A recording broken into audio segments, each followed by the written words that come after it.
नमस्कार। कार्यक्रम कला संगम में मैं प्रतिमा शर्मा आप सभी दर्शकों का स्वागत करती हूँ। कला संस्कृति की विरासत को सहेजता है कार्यक्रम कला संगम, जिसमें हम आपकी मुलाकात करवाते हैं कला संस्कृति की अलग अलग विधाओं से जुड़े कलाकारों से। ये कार्यक्रम है चमकते दमकते सितारों का।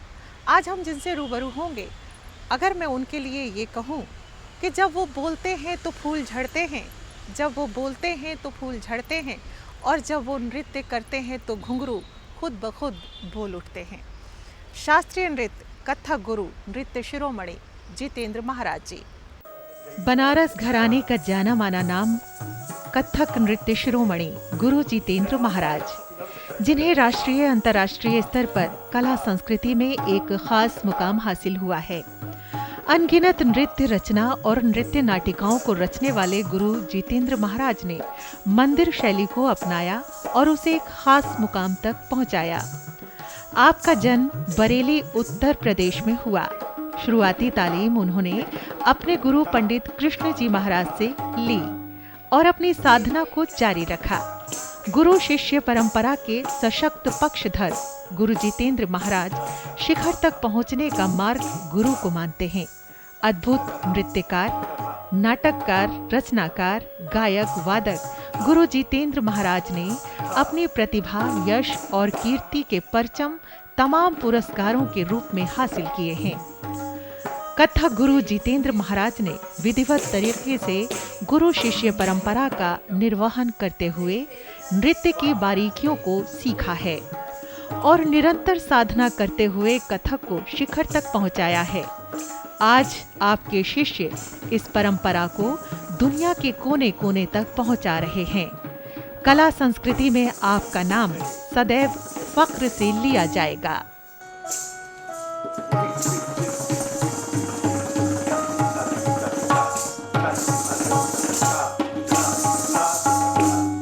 अद्भुत भाव भंगिमाओं का संसार है नृत्य।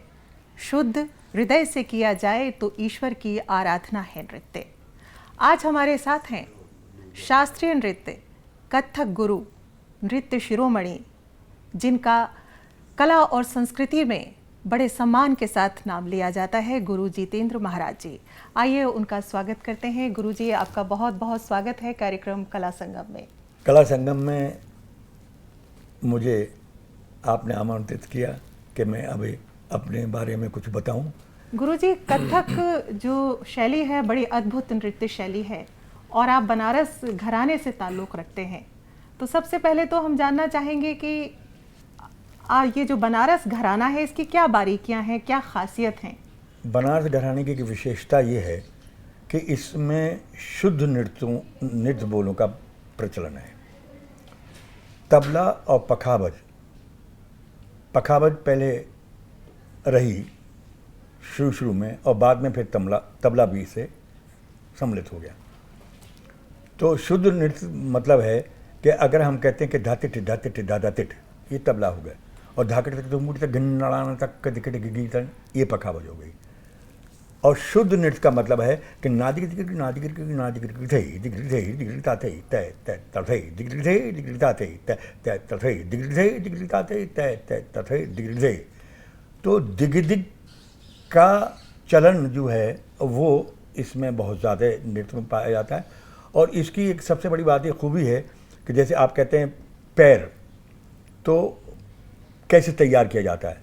मुझे अभी याद है मेरा अपना बचपन कि जब मैंने अपने महाराज गुरु कृष्ण कुमार जी परमश्री के चरणों में गया नृत्य सीखने के लिए, तो उन्होंने मुझसे एक बात कही कि अगर तुम अपना पैर बहुत अच्छा बोले, बहुत अच्छा तैयार, जैसे कहते, बोलने का मतलब है कि उस भाषा में नहीं, नृत्य भाषा में, तो तुम रेत बिछाओ, उस पर पानी डालो और उस पर नाचना शुरू करो। और फिर देखिए कितने अजीब बात, जब पैर आप मारेंगे तो नेचुरली वो उसमें अंदर जाएगा, और उस समय तक नाचते रहो कि जब वो सूख जाए, जो सूखने के बाद जो थाप आपकी होगी वो काबिल तारीफ होगी। गुरुजी, आप कितने बरस के थे जब आपने ये नृत्य मैं शैली को लगभग करीब 12-14 वर्ष की बात है, और एक मेरा इंटरव्यू था नभार टाइम से, रेत पे रियाज कामयाबी का। तो गुरुजी, जब आपने इस नृत्य शैली को अपनाया, नृत्य के क्षेत्र में आप आ गए, तो आपके माता पिता ने या आपके संगी साथियों ने बहुत सी आवाज़ें भी उठाई होंगी कि नहीं, मैं तो अपने बेटे को भाई डॉक्टर बनाना चाहता हूँ, इंजीनियर बनाना चाहता हूँ, लेकिन आपने नृत्य को अपनाया। तो क्या उस समय की संगतियाँ रहीं, किस तरीके की आवाज़ें उठीं, वो हमसे शेयर कीजिए। सबसे बड़ी बात ये कि हमारे अपने परिवार में एक कोई भी नृत्यकार नहीं था। अच्छा। लेकिन महफिलें हुआ करती थी उस ज़माने में, तो उन महफिलों में अनेकों प्रकार के लोग आते थे और अपने अपने कार्यक्रम प्रस्तुत करते थे। मैं उनको देखता था और देखते देखते मुझे यह आभास हो गया कि मैं ऐसा कुछ कर सकता हूँ, और नतीजा हुआ कि मैं फिर इस मुकाम पर आ गया कि स्वयं लोग मुझे नृत्यकार कहने लगे। एक और बात कहता हूँ, मेरे लिए लोग जितेंद्र महाराज करते थे जी। लेकिन ईश्वर की कृपा के जब कहते हैं गुण आने लगता है तो गुण अपने आप सम्मुख हो जाता है, तो इसलिए मुझे लोग गुरु जितेंद्र महाराज कहने लगे। एक दूसरी बात यह है कि ये ज़रूरी है, जब आप किसी को, मैं तो सीख ही रहा था, जब आप किसी को सिखाएंगे तो किसको सिखाएंगे।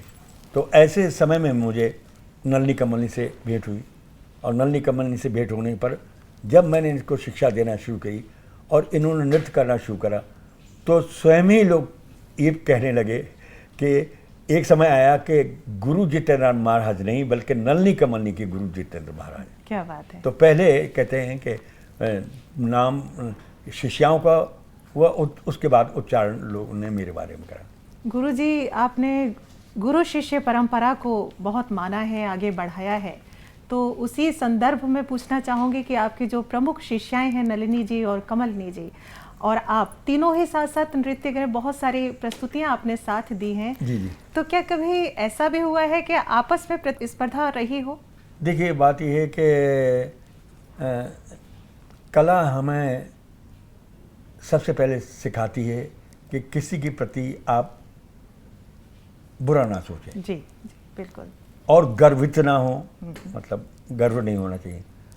बाकी रहा इनका, तो इनकी जब हमने इनको नृत्य सिखाना शुरू करा तो सबसे बड़ी बात ये युगल नृत्यांगना है जी। तो एक बात थी कि एक साथ नज़र उठे, एक साथ मूवमेंट चले, एक साथ कदम चलें, तो ये इतनी उसमें गुम हो गई और इन्होंने समझ लिया कि बहन कमलनी बड़ी हैं, ये छोटी हैं, कि इस तरीके से नृत्य करने लगी कि इनकी वो भावनाएं जो आम तौर पर लोगों में होती है वो समाप्त हो गई, और दोनों ऐसे कमल और नलिनी के नाम से प्रसिद्ध हुई। गुरुजी, कथक नृत्य में दरबार शैली भी रही और बहुत सारी कहते हैं कि ऐश्वर्य और धन का जब बात आती है तो दरबार शैली का नाम आ जाता है। जी। लेकिन आपने मंदिर शैली को अपनाया, तो मंदिर शैली को अपनाने में क्या आपकी खास बात थी कि आपने इस शैली को अपनाया? दरबारों में जो लोग दरबार में नृत्य करते थे तो उनकी सबसे अदायगी थी कि अगर वो नाच भी रहे हैं, नृत्य कर रहे हैं, तो यूँ करके करते थे। देखिए, तो पहली तो बात ये है कि आप अपने के लिए नाच रहे हैं या नृत्य कर रहे हैं या दूसरे के लिए, तो दूसरे के लिए करते थे, और आप नज़र नहीं उठा सकते, क्यों कि नवाब सामने बैठे नवाब सामने। जी जी, बिल्कुल। और वो जब ऐसा करते थे तो उनको उसी पर धन की ज़्यादा प्राप्ति होती थी कि एक कल्चर चला है। राजस्थान में जो था वो वीर रस की प्रधानता रही। इसमें आपने कहा होगा कि ये यहाँ तक पहुँचा कि लोग इसे मुजरा कहने लगे। तो मुजरा शब्द जो है वो एक किसी नर्तकी के लिए शोभनीय नहीं। जी। राजस्थान में एक खूबी थी वीर रस की जी। लेकिन वीर रस के साथ साथ उनके अंदर एक बात थी चमत्कार प्रवृत्ति की। तो कई चीज़ें उस समय उनके समय में हुई, जैसे तलवारों पर नृत्य करना। तो एक फिल्म बना लिया उन्होंने और तलवारें उस पर पिछी गई, और जब ढान और उस पर बैठ गए, खड़े हो गए। अब खड़े होने पर देखिए, क्योंकि खड़े हुए हैं तो